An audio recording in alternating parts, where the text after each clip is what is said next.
Welcome back to the series where I cover every single reason the Apple Business Manager and Intune sync can fail. In the previous video, I covered reason 2, where deactivating the token owner in Apple Business Manager breaks the sync, and I also showed you that reactivating that user and re-uploading the token fixes it. But what happens when you cannot bring that user back? What if the user was not just deactivated but permanently deleted? That is exactly what I am covering today in reason 3. Let me show you this in action. If you look at the sync right now, it shows as successful. Everything is working perfectly. Let's go into Apple Business Manager and open the token. If you look closely, you will see a field that says created by, and it shows the Intune ABM user as the creator. Now let's go ahead and deactivate that user. And since this user is no longer with the organization, let's also go ahead and delete them permanently. Now if you look at the token, you will notice something. The created by field now shows as unknown. And if you now try to sync devices in Intune, it fails. And just like every other reason in this series, neither Intune nor Apple Business Manager tells you why.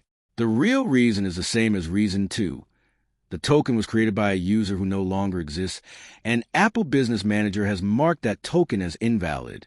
But unlike reason 2, where we could reactivate the user, that option is completely off the table here, because the user has been permanently deleted.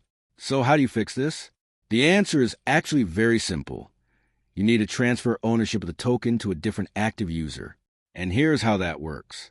Have a different active ABM user log into Apple Business Manager, download the latest token, and upload it into Intune. That is it. The sync will now work.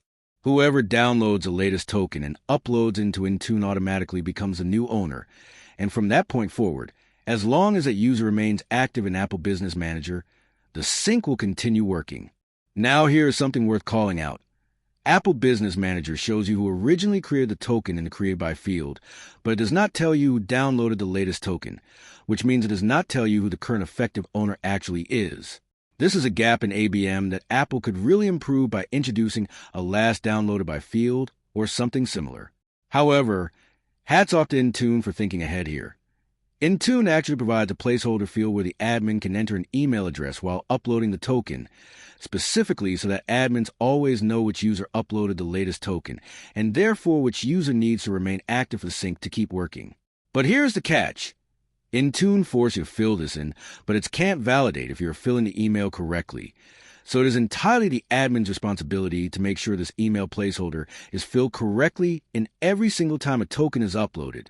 So make sure your Intune admins follow this strictly. Always fill in that email field when uploading a token, because that one habit could save you hours of troubleshooting the next time someone gets offboarded and the sync mysteriously breaks again. If this helped you understand how to fix a sync failure when the token owner has been permanently deleted, drop a like. It really helps the channel, and subscribe so you do not miss the next reason in the series. I will see you in the next one.